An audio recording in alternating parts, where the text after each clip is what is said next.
मरकज ने रियासतों और मरकज के जेर इंतजाम इलाकों के साथ ऑक्सीजन की दस्तयाबी की तैयारी पर की जायजा मीटिंग। कहा, मरीजों की देखभाल के लिए बरवक्त ऑक्सीजन की दस्तयाबी को यकीनी बनाना रियासतों और मरकज के जेर इंतजाम इलाकों की है बुनियादी जिम्मेदारी। आलात ऑपरेटर्स की तमाम सतहों पर मुकम्मल हो तरबियत।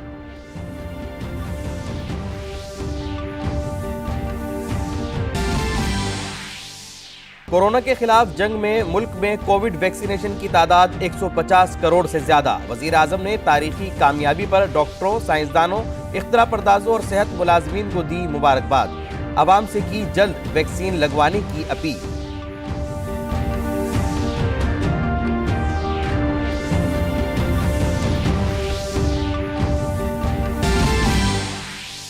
कोरोना वैक्सीन की एहतियाती खुराक के लिए नए रजिस्ट्रेशन की जरूरत नहीं।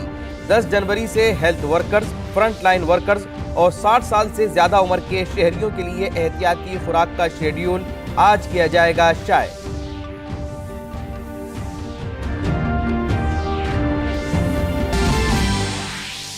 कोरोना के बढ़ते मामलात के दरमियान कई रियासतों में वीकेंड कर्फ्यू नाफिज। गोवा हुकूमत ने कोविड कंट्रोल करने के लिए नाफिज किया विबाई इमराज का कानून।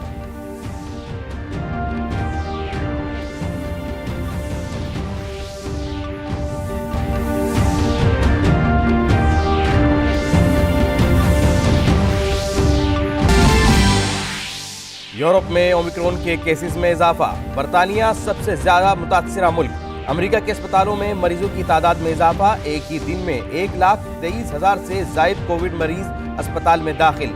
WHO ने कहा, कई अवामिल के मिलने की वजह से फैलता है ओमिक्रॉन।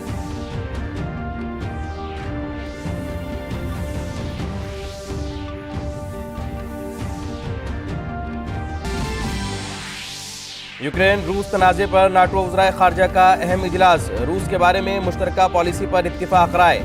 नाटो के सेक्रेटरी जनरल ने कहा, नाटो रूस के साथ तामीरी बातचीत का है हामी।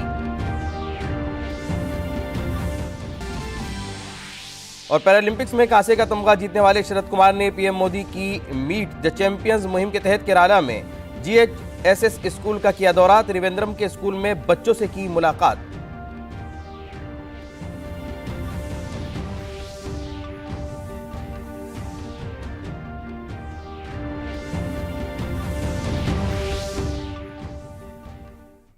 नाजरीन आदाब, खबरनामे में आपका इस्तकबाल है और अभी तक की अहम खबरों के साथ मैं मोहम्मद नौमान। और अब खबरें तफसील से। मरकजी सेहत सेक्रेटरी राजेश भूषण ने एक आला सतही मीटिंग करके ऑक्सीजन आलात की तैयारी से मुताल्लिक तमाम पहलुओं का जायजा लिया। इस वर्चुअल मीटिंग में वबा के इस दौर में बरवक्त और मौसर इंतजाम के लिए ऑक्सीजन प्लांट्स, कंसनट्रेटर्स और सिलेंडर की फराहमी और तैयारी का जायजा लिया गया। सेहत सेक्रेटरी ने हंगामी हालात के लिए तैयार रहने और कोरोना के बढ़ते हुए केसेस के दरमियान तमाम इंतजामात करने पर जोर दिया।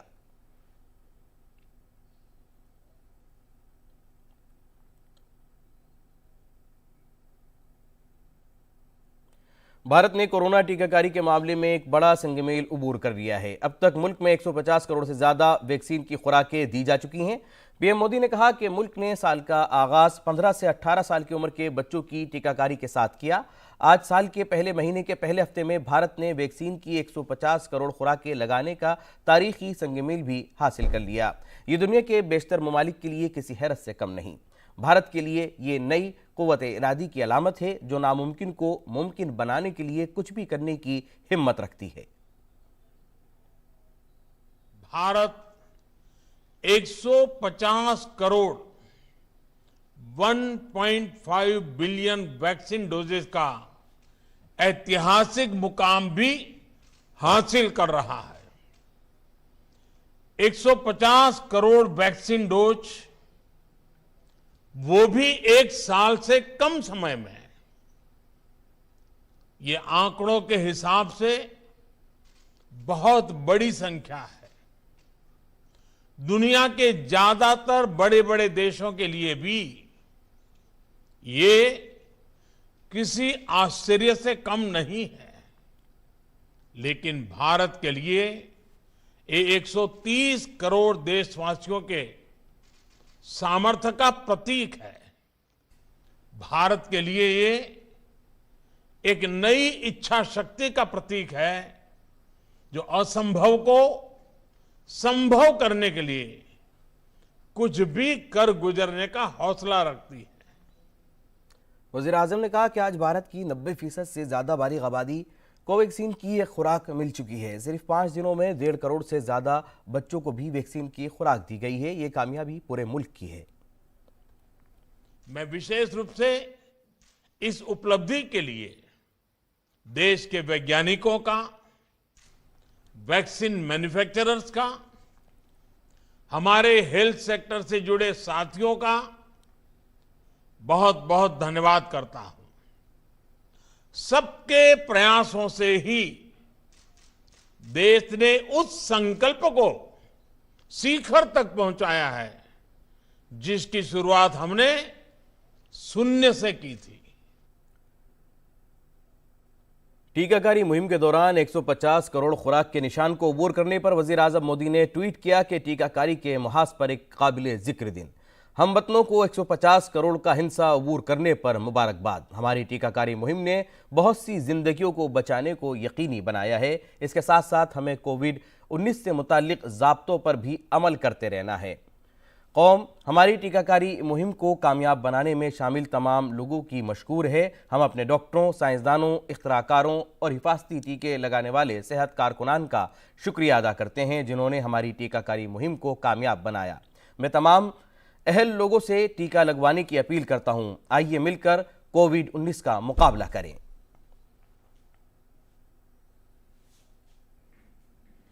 वजीर सेहत मनसुख मांडविया ने ट्वीट किया कि जब एक साथ मिलकर कोई भी कोशिश की जाए तो किसी भी मकसद को आसानी से हासिल किया जा सकता है। इन्होंने लिखा कि वज़ीर आज़म नरेंद्र मोदी की कामयाब क़ियादत और सेहत कारकुनान की मुसलसल मेहनत की वजह से आज मुल्क ने 150 करोड़ कोरोना वैक्सीन लगाने का तारीखी हिस्सा अबूर कर लिया है। जब सब मिलकर कोशिश करें तो कोई भी मकसद हासिल किया जा सकता है।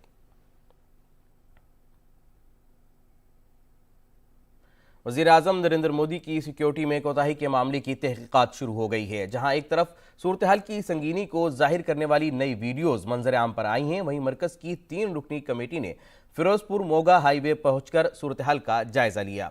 2 दिन बाद ही सही दबाव के बाद पंजाब हुकूमत भी हरकत में आ गई है और कई लोगों के खिलाफ मुकदमात दर्ज कर लिए गए। इस मामले की अगली समाअत अब पीर को होगी। तफसील इस रिपोर्ट में।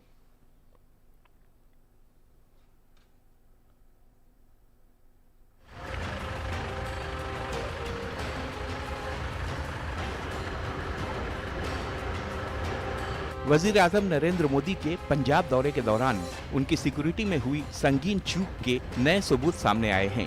ये नया वीडियो उन पलों का गवाह है कि किस तरह से पीएम मोदी की सिक्योरिटी पर बड़ा खतरा आया था।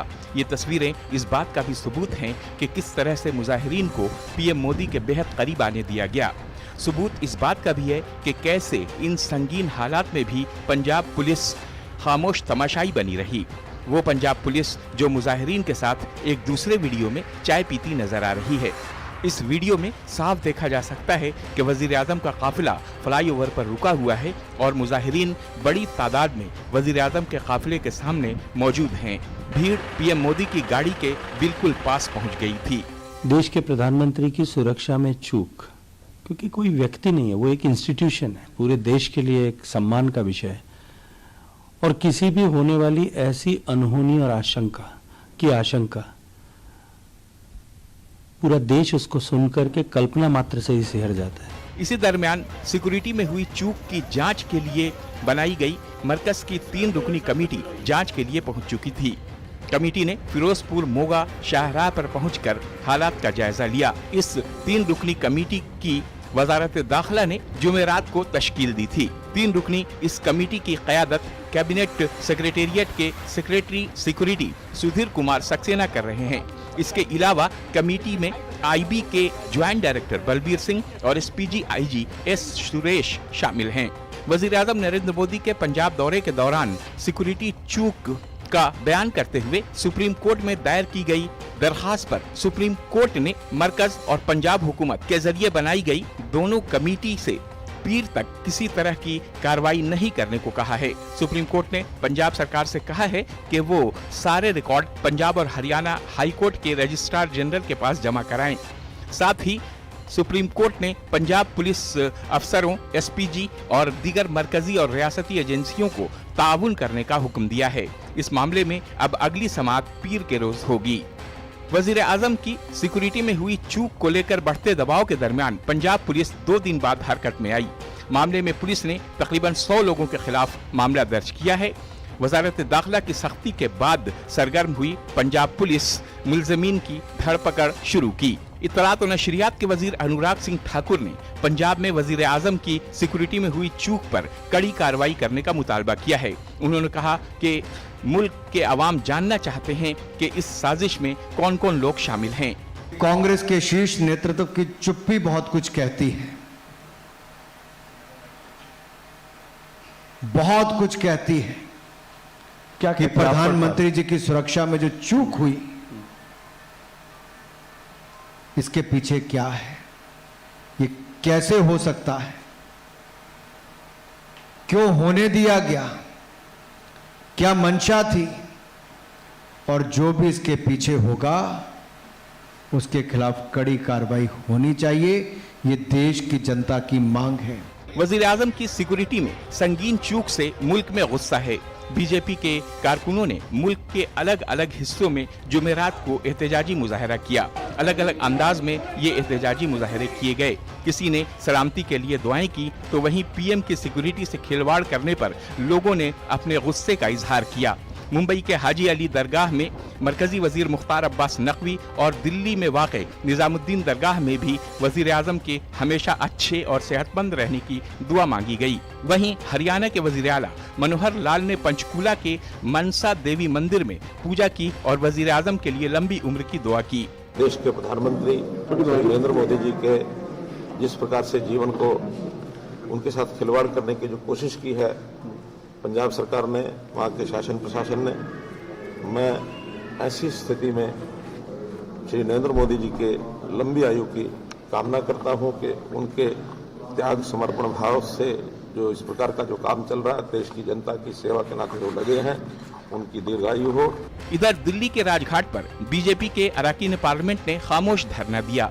इस दौरान कई तरह के स्लोगन लगाए गए थे। वजीर आजम मोदी बुध की सुबह 11:30 बजे भटिंडा एयरबेस पर पहुंचे। यहां खराब मौसम की वजह से 20 मिनट इंतजार किया। इसके बाद पीएम मोदी सड़क के जरिए कौमी शहीद मेमोरियल के लिए रवाना हुए। इस सफर में 2 घंटे से ज्यादा का वक्त लगना था। पंजाब के डीजीपी ने भरोसा दिलाया, तब पीएम का काफिला आगे बढ़ा। हुसैनीवाला में शहीद मेमोरियल के 30 किलोमीटर पहले वजीर आजम का काफिला एक फ्लाईओवर पर पहुंचा, जहां मुजाहिरीन ने रोड ब्लॉक कर रखा था। पीएम मोदी यहां पर 15 से 20 मिनट तक फंसे रहे। पीएम मोदी ने वापस लौटने के बाद कहा कि मैं अपनी जिंदगी के साथ वापस लौट आया हूं। ये वजीर आजम की सिक्योरिटी में बड़ी चूक है। जो नए वीडियो सामने आए हैं उसमें साफ देखा जा सकता है कि कैसे पीएम की सिक्योरिटी के साथ खिलवाड़ किया गया है। Bureau report, DD news Urdu खबरें। दिल्ली में कोरोना इन्फेक्शन के पेश नज़र वीकेंड कर्फ्यू नाफिज कर दिया गया है। कर्फ्यू आज से पीर की सुबह तक जारी रहेगा। कर्फ्यू के दौरान जरूरी खिदमात को मुस्तस्ना रखा गया है। लोगों की नकलो हरकत 55 घंटे तक बंद रहेगी। लोगों को सिर्फ इमरजेंसी की सूरत में ही घरों से बाहर निकलने की इजाजत होगी।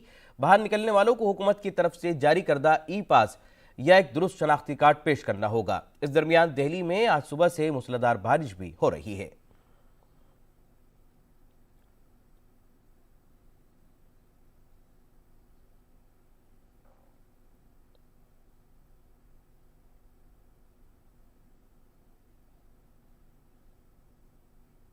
और दिल्ली में बारिश और कोरोना के मामले और नीज़ ज़रूरी खिदमात के जारी रहने पर बात करते हैं अपने नामा निगार गिरीश निशाना से।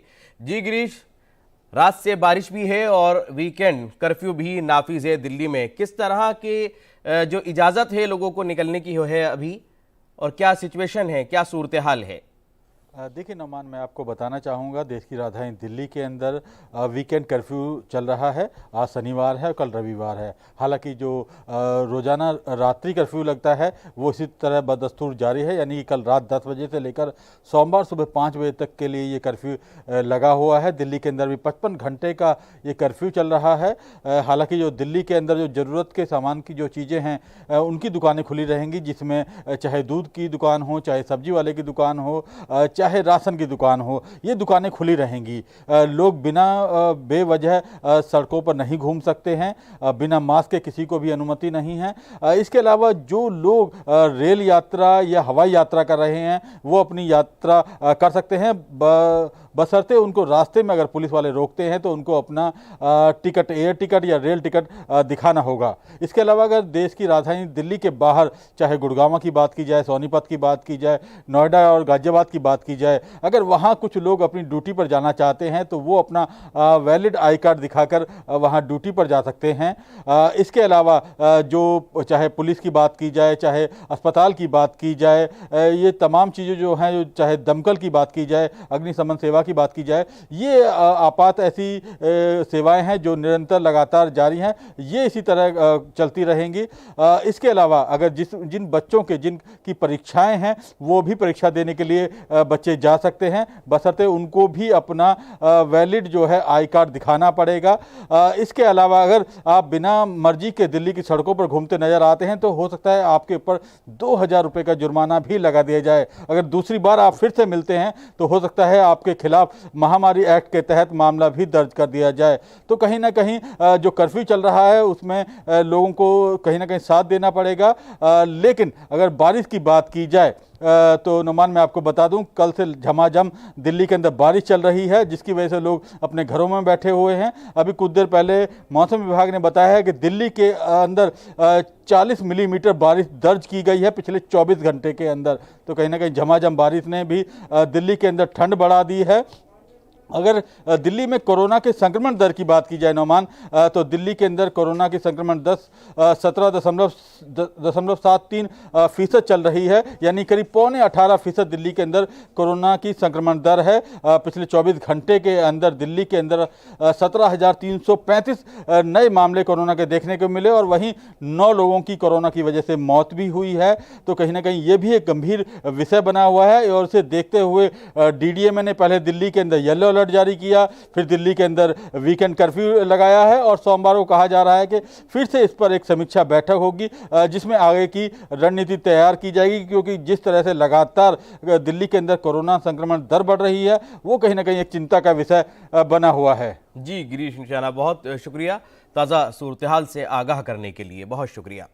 और अब बढ़ते हैं उत्तर प्रदेश की तरफ। उत्तर प्रदेश की राजधानी लखनऊ में दूरदर्शन के 2 रोज़ा डीडी कॉन्क्लेव का आज दूसरा दिन है। इस प्रोग्राम का मकसद असम्बली इंतखाबात से ऐन कबल तमाम सियासी जमातों के कायदीन को एक प्लेटफॉर्म फराहम करना है। उत्तर प्रदेश के वज़ीर आला योगी आदित्यनाथ और समाजवादी पार्टी के सरबराह अखिलेश यादव का आज डीडी कॉन्क्लेव में इंटरव्यू किया जाएगा। आज तरक्की व मुकाबला, ज़ात परस्ती और छोटी पार्टी बड़ा किरदार के मौजू पर एक पैनल डिस्कशन भी होगा।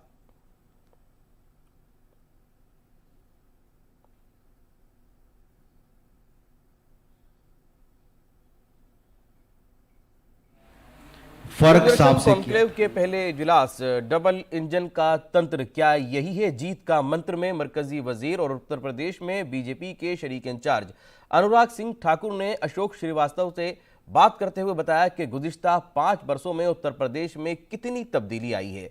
अनुराग सिंह ठाकुर ने कहा कि उत्तर प्रदेश में बीजेपी हुकूमत का बुनियादी उसूल है सोच ईमानदार, काम दमदार। योगी हुकूमत ने किस तरह हर मैदान में अच्छा काम किया है, अगर आप इसका मुआवजा पहले की हुकूमतों से करें तो इसका फ़र्क साफ नज़र आता है।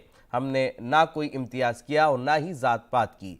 अनुराग ठाकुर ने कहा कि मरकज़ में मोदी और रियासत में योगी हुकूमत विरासत और तरक्की को साथ लेकर चली है।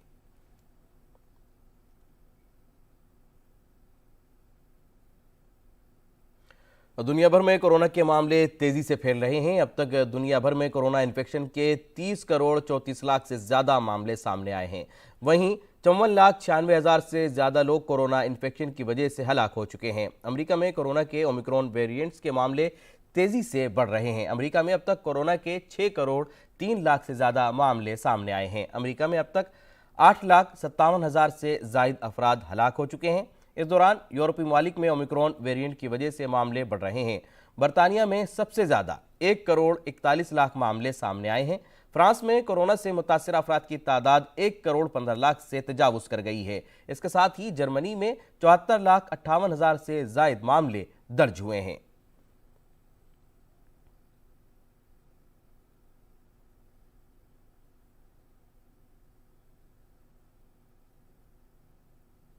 ऑस्ट्रिया के चांसलर कार्ल नेहमर कोरोना से मुतासिर पाए गए हैं। कार्ल नेहमर की जानिब से जारी करदा एक बयान में कहा गया है कि उनकी सिक्योरिटी टीम का एक रुकन जिससे वो राब्ते में आए थे बुध को कोरोना से मुतासिर पाया गया। ऑस्ट्रिया के चांसलर ने कहा कि परेशान होने की जरूरत नहीं, मैं बिल्कुल ठीक हूँ। कार्ल नेहमर चंद रोज तक वीडियो कॉन्फ्रेंसिंग और टेलीफोन के जरिए घर से प्रोग्रामों में हिस्सा लेंगे। वो आइंदा चंद रोज तक किसी अवामी प्रोग्राम में शिरकत नहीं करेंगे। चांसलर नेहमर की अहलिया और बच्चों की रिपोर्ट मनफी आई है। कजाकिस्तान के सदर ने मुजाहिरों से निपटने के लिए सिक्योरिटी फोर्सेस को बगैर वार्निंग के गोली चलाने का हुक्म दे दिया है। सदर कासिम ने मुजाहिरीन को डाकू करार दिया जिन्होंने उनके अल्फाज में अलमाती के मरकजी शहर पर हमला किया। सदर ने मुजाहिरीन को गैर मुल्की तरबियत याफ्ता दहशतगर्द भी करार दिया। ख्याल है कि कजाकिस्तान में ईंधन की कीमतों को डी रेगुलेट किए जाने के खिलाफ ज़बरदस्त मुजाहरे हुए हैं। वजारत दाखिला का कहना है कि पुरतशद्दुद वाक़यात में अब तक 26 मुजाहिरीन और 18 सिक्योरिटी एहलकार हलाक हो चुके हैं।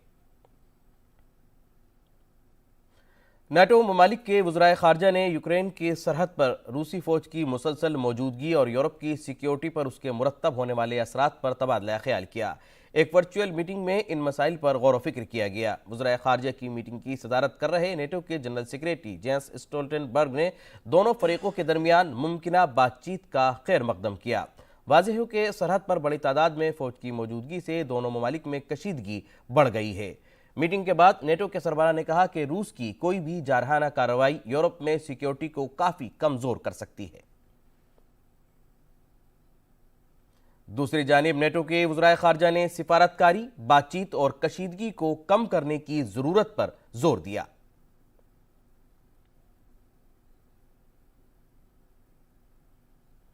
ऑस्कर अवार्ड याफ्ता अदाकार सिडनी पोइटनर इंतकाल कर गए हैं। इनकी उम्र 94 बरस थी। 1964 में अपनी film lilies of the field के लिए बेहतरीन अदाकार का ऑस्कर जीतने वाले पोइटियर ने जुमेरात को बहामास में आखिरी सांस ली।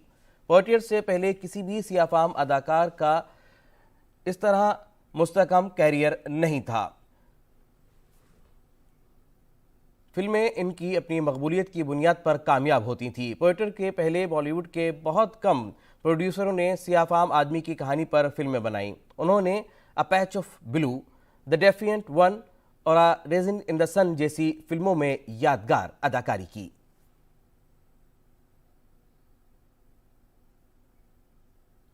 और दिल्ली कैंट में जारी एनसीसी के योम जमहूरिया कैंप में इस बार मुल्क भर से 2000 कैडेट्स हिस्सा ले रहे हैं, जहां इनमें से कुछ कैडेट्स को राजपथ परेड में हिस्सा लेने का मौका मिलेगा। वहीं कैडेट्स एनसीसी की वजीर आजम की रैली का भी हिस्सा होंगे। एनसीसी की तैयारियां कैसी हैं और कैडेट्स कहां से हिस्सा ले सकेंगे, इस पर हमारे नामानिगार गिरीश निशाना ने एनसीसी के director general lieutenant general Gurbir Pal Singh से खुसूसी बातचीत की। एनसीसी का गणतंत्र दिवस शिविर आरंभ हो चुका है। इस पर ज़्यादा बात करने के लिए हमारे साथ मौजूद हैं एनसीसी के महानिदेशक lieutenant general Gurbir Pal Singh. Sir, कुल कितने कैडेट इस बार एनसीसी रिपब्लिक डे कैंप 2022 में 2000 कैडेट लगभग हिस्सा ले रहे हैं। ये देश के हर प्रांत, हर यूनियन टेरिटरी से आए हैं और ये कैंप शुरुआत हुई थी इस कैंप की 4 जनवरी को। कैडेट्स को हमने तकरीबन 10-15 दिन पहले बुलाया, टेस्ट किया और वेरियस कोविड प्रिकॉशन के साथ में अलग अलग रख करके उनको अभी एक बायो बबल के अंदर हमने रखा है ताकि पूरी कोविड प्रोटोकॉल फॉलो किए जाए। कुल कितने गर्ल्स और कितने बॉयज़ कैडेट्स हैं और इन कैडेटों को किन किन एक्टिविटी में हिस्सा लेने का मौका मिलेगा? हमारे गर्ल्स कैडेट तकरीबन 34 से 35% रहती हैं हर एक्टिविटीज़ के अंदर। ये जो एनसीसी का जो रिपब्लिक डे कैंप है, ये पूरे साल की जो ट्रेनिंग एक्टिविटीज़ है उसका एक कल्मिनेशन पॉइंट है। इसमें कुछ ट्रेनिंग एक्टिविटीज़ होती हैं और बहुत से कंपटीशन होते हैं। हर एक कैडेट 4 से 5 screening pre RDC camp competition करके इस कैंप तक आता है।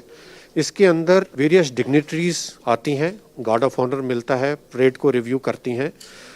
उसके अंदर मार्च पास्ट का कंपटीशन, आपका बेस्ट कैडेट का कंपटीशन, लाइन का कंपटीशन, हर स्टेट को अपनी अपनी एक लाइन दी जाती है जिसको वो तैयार करते हैं।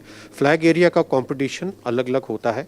इसके सिवाय राजपथ में 26 जनवरी में इन्हीं में से सिलेक्ट होकर 2 कंटिजेंट हिस्सा लेते हैं और 28 जनवरी को पीएम रैली होती है, जिसमें ऑनरेबल पीएम बेस्ट कंटिजेंट जिसने साल भर में अपनी एक्टिविटीज़ के अंदर सबसे ज़्यादा नंबर हासिल किए हों उसको पुरस्कार देते हैं, और बेस्ट कैडेट को भी पुरस्कार दिया जाता है। सर, आज़ादी का अमृत महोत्सव देश मना रहा है, ऐसे में बाहर के देशों को बुलाया गया है। कुल कितने देशों को कैडेट इस बार हिस्सा लेने जा रहे हैं? अभी तक 16 देश के कैडेट्स इस बार हिस्सा लेने के लिए जा रहे हैं। आमतौर पे 10 देश के आते थे, और इस बार एस्पिरेशन बेस्ड इनविटेशन है, ताकि हमने वहाँ पे एक टीज़र भेजा, वीडियो भेजा, क्विज़ भेजा, और वहाँ के कैडेट्स ने बढ़ चढ़कर इसमें हिस्सा लिया, और एक एम्बेसी द्वारा ये आयोजित किया गया, और उस सिलेक्शन के बाद ये कैडेट्स यहाँ आने के लिए तैयार हैं। तो कहीं ना कहीं 16 देशों को कैडेट इस बार रिपब्लिक डे कैंप के अंदर आने के लिए तैयार हैं। कैमरामैन अजय कुमार के साथ गिरीश निशाना, डीडी न्यूज, दिल्ली। और टोक्यो पैरालंपिक्स में ऊंची छलांग में कांसे का तमगा जीतने वाले पैरा एथलीट शरद कुमार ने जुमे को वजीर आजम नरेंद्र मोदी के मीट द चैंपियंस प्रोग्राम के एक हिस्से के तौर पर त्रिवेंद्रम में GHSS स्कूल का दौरा किया। इस दौरान उन्होंने तलबा से बातचीत की और उन्हें खेलों के साथ जिस्मानी तंदुरुस्ती और मुतवाज़िन ग़िज़ा की अहमियत के बारे में बताया। इस दौरान उन्होंने तलबा के साथ अपना ज़ाती तजुर्बा शेयर करते हुए खेलों में नज़्म व ज़ब्त की अहमियत भी बताई और कहा कि खेलों के लिए जुनून और फिटनेस के अलावा नज़्म व ज़ब्त की ज़िंदगी पर अमल करना भी ज़रूरी है। तलबा के साथ बातचीत के दौरान शरद ने नौजवान खिलाड़ियों को बेहतर हाई जंपर बनने के लिए टिप्स दी और टेबल टेनिस के खेल में भी अपनी महारत दिखाई।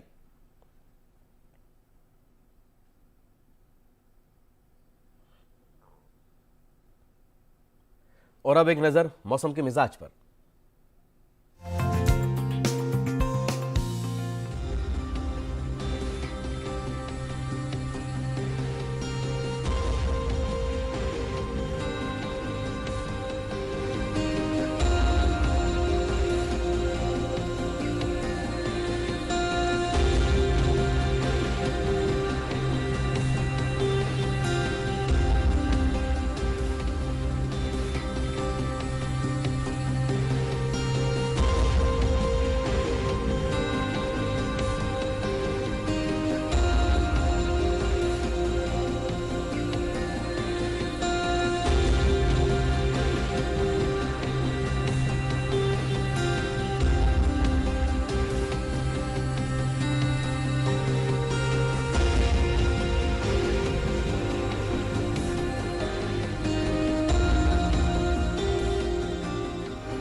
नाज़रीन, इसी के साथ खबरनामा यहीं मुकम्मल होता है। इजाज़त दीजिए, आदाब।